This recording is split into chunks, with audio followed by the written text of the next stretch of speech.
বাংলাদেশে কি খেলাফত প্রতিষ্ঠা হওয়া সম্ভব?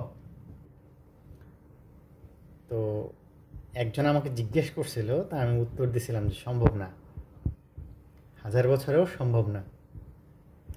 এখন আমাকে বলল যে ভাই, আপনি এত বড় কথা বললেন, আপনি কি মানে আল্লাহ খোদা হয়ে গেলেন নাকি? আপনি খেলাফত প্রতিষ্ঠিত হওয়া সম্ভব না বলে দিলেন।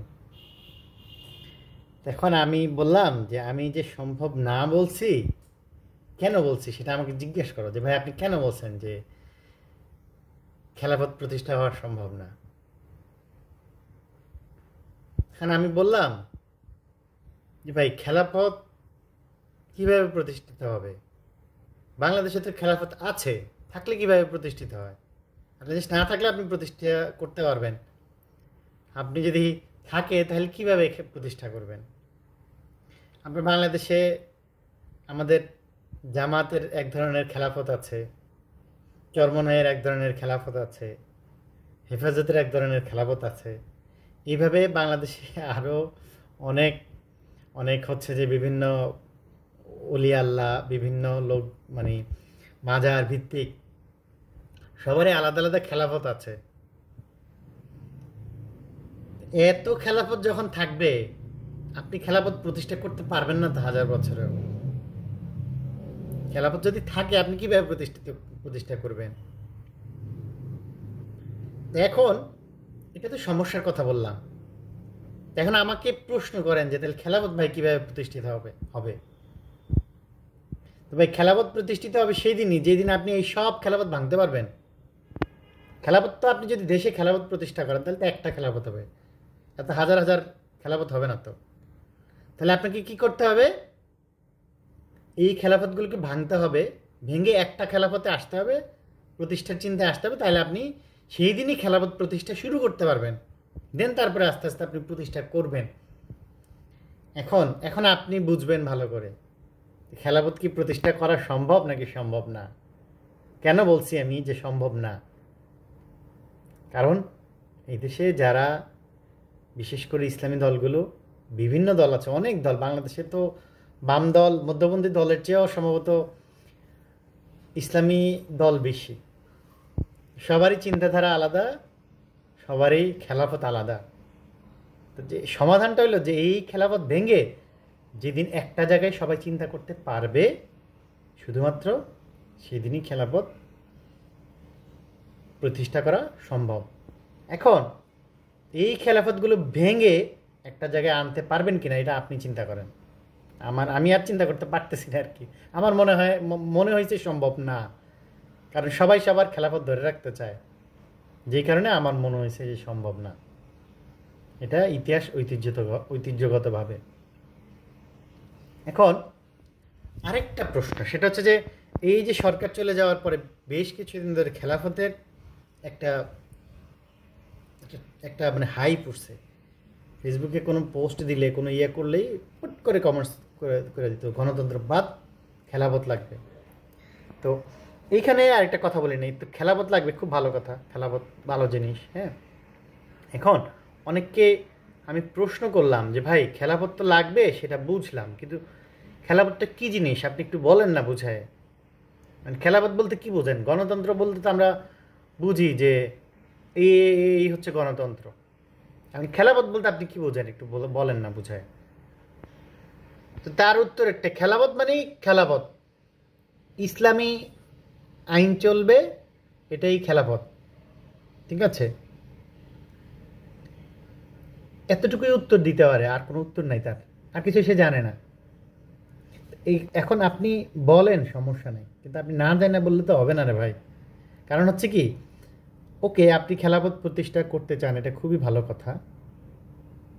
আপনি ভাই, রিক্সাওয়ালা তো গণতন্ত্র বলতে কী জিনিস ও বুঝে, ও হয়তো গণতন্ত্র সংজ্ঞা দিতে পারবে না, ব্যাখ্যা করতে পারবে না, কিন্তু ওর ওর ভিজুয়ালাইজেশন আছে। যে মনে করেন যে গণতন্ত্র পৃথিবীর দেশে তো বিভিন্ন রকম, বিভিন্ন দেশে গণতন্ত্রের রূপ আলাদা আলাদা। তা আমাদের দেশে যেটা আছে, ও অন্তত বুঝতে পারে এটা, যে ভাই আমাদের সংসদ আছে, এরকম এরকম নির্বাচন হবে, এমপি হবে, তারা সংসদে যাবে, তারপর সরকার গঠন হবে। এই যে ওর কিন্তু ভিজুয়ালাইজেশন আছে, রিক্সাওয়ালাও বলতে পারবে, স্থানীয় সরকারেও রিক্সাওয়ালা জানে যে মেম্বার হবে, চেয়ারম্যান হবে, এই হবে, আমার মেম্বার এই কাজ করবে, চেয়ারম্যান এই কাজ করবে। তো ভাই আপনি খেলাফত যদি প্রতিষ্ঠা করতে চান বা কাউকে খেলাফতের দাওয়াত দিতে চান, আপনাকে তো তাকে ভিজুয়ালাইজড করাইতে হবে যে খেলাফতটা কী জিনিস। আমি ভিজুয়ালাইজ করতে পারতেছি না, আপনি শিক্ষিত যারা আছে তারাই তো ভিজুয়ালাইজ করতে পারতেছে না। যারা এগুলো নিয়ে হাইপ তোলেন, যারা এগুলো নিয়ে তর্ক করেন, হ্যাঁ আপনি করেন, সমস্যা নেই, আপনার যুক্তি আপনি মেধা দিয়ে করেন, সমস্যা নেই। কিন্তু সবচেয়ে ইম্পর্টেন্ট, আপনাকে যদি প্রতিষ্ঠা করতে হয় খেলাপথ, আপনাকে তো সেটা মানুষের মধ্যে ইমেজিনেশন তৈরি করতে হবে। আপনি খেলাপথ বলতে যে উত্তর দিয়ে দেয় যে খোলাবাই রাশিদিনের মতো খেলাপথ, কেউ বলে আফগানিস্তানের মতো। তো সেই ইমেজিনেশন খোলাবাই রাশিদিনের খেলাপথ আমরা দেখি নাই তো ভাই। আমরা আফগানিস্তানের খেলাপথ শুনতেছি, খেলাপথ ইসলামী আইন চলে, কিন্তু ভিজুয়ালাইজ করতে পারি না। তো আপনাকে তো মানুষকে ভিজুয়ালাইজ করাইতে হবে। তো এটার উত্তর আছে, উত্তর নাই যে সেটা না, কিন্তু সমস্যাটা হলো যারা হাইপ তোলে, যারা এগুলোর কথা বলে, ওরা জানে না যে উত্তরটা কি। এটার উত্তরটাকে আমি বলে দিচ্ছি। উত্তরটা হলো যে প্রথম আমার ওই কথায় আসতে হবে যে আপনি সব খেলাপথ ভাঙে একটা জায়গায় আসতে হবে, তাহলে আপনি খেলাপথ প্রতিষ্ঠা করতে পারবেন। দেন হচ্ছে খেলাপথ কী ধরনের হবে, খেলাপথ কী ধরনের হবে এটা আসলে কোনো প্রশ্ন না, এটা হচ্ছে একটা ফালতু প্রশ্ন। হ্যাঁ, আপনি খেলাপথ, আপনার খেলাপথ আপনি কীভাবে প্রতিষ্ঠা করবেন, এটা হলো প্রশ্ন। কারণটা হচ্ছে ভাই, সৌদি আরবে মনে করেন রাজতন্ত্র চলে, ইসলামিক বা তাদের দেশের আইন কানুন তারা নিজেরা কোরআন হাদিসের আলোকে সেখান থেকে নিয়ে তারা তাদের মতো করে। এখন এই যে খেলাপথ বলতেও আসলে পৃথিবীতে কোনো ভিজুয়ালাইজেশনের কোনো আইডিয়া নাই, ঠিক আছে। আপনি ইরানে এক ধরনের হচ্ছে, ইসলামেরও আসলে কি মানে বিভিন্ন ভাগ আছে, ভিজুয়ালাইজেশনটা ভিন্ন। আপনি ইরানে যাবেন, তাদের ভিজুয়ালাইজেশন আলাদা, তাদের কাছে ইসলাম এক ধরনের। সৌদি আরবে যাবেন, আপনি আরেক ধরনের। হ্যাঁ, তো এটা হয়, এটা কারণ আছে, এটা রাজনৈতিক, অর্থনৈতিক, হ্যাঁ বিভিন্ন ভৌগোলিক কারণও আছে। আপনি মালয়েশিয়াতে, ইন্দোনেশিয়াতে যাবেন, ইন্দোনেশিয়াতে আমি কখনো যাই নাই, না আমি যতটুকু জানি যে ইন্দোনেশিয়ায় শুক্রবার খোলা থাকে অফিস, শনি রবি বন্ধ থাকে, ওয়েস্টার্ন কান্ট্রিগুলোর মতো। এবং আমি শুনছি আমাদের জাপানিজ স্যারদের কাছ থেকে, ইন্দোনেশিয়ায় নাকি মদের বারও কিন্তু খোলা থাকে, ওপেন ফর এভরি ওয়ান। সেটাও কিন্তু মুসলিম কান্ট্রি, মালয়েশিয়াও মুসলিম কান্ট্রি, পাকিস্তানও মুসলিম কান্ট্রি। দেখুন খেলাপথটা কীভাবে হবে, এটা খুব সহজ কথা। খেলাপথটা হচ্ছে আপনি যখন খেলাপথ প্রতিষ্ঠা করবেন, কেমন হবে সেটা উত্তর প্রশ্ন না, প্রশ্ন হচ্ছে যে আমি কিভাবে করব। এটা খুবই সিম্পল। মনে করেন দেশের আলেম ওলামারা সবাই একসাথে হয়ে গেল, মনে করেন সংসদের মাধ্যমেই তারা আসলো, সরকার গঠন করলো, এরপর তারা নিজেদের মতো করে সেটাকে পরিবর্তন করলো মানুষের সমর্থন নিয়ে, যে এই হবে আমার বাংলাদেশের ইসলামী খেলাফত। উত্তর এলো যে খেলাফত কী হবে, এটা উত্তর না, প্রশ্ন না। উত্তরটা হলো যে আমি কিভাবে করব, করার জন্য সেটা করে আসতে হবে, আগে সব খেলাফত ভাঙিয়ে আসতে হবে, তারপর করতে পারবেন। সেটা কিভাবে করবেন সেটা চিন্তা করেন আগে, এরপরে হলে হাইপ তুলেন পরে, হাইপটা পরে তুললেন। আগে হইলো এই যে শত খেলাপথ আছে সেটা ভাঙে এক জায়গায় আনেন, সেটা চিন্তা করেন আগে, তারপরে আপনি আগাইতে পারবেন, যে খুব সহজে দেখবেন ভিজুয়ালাইজ করতে পারবেন, মানুষকে ভিজুয়ালাইজ করাইতে পারবেন।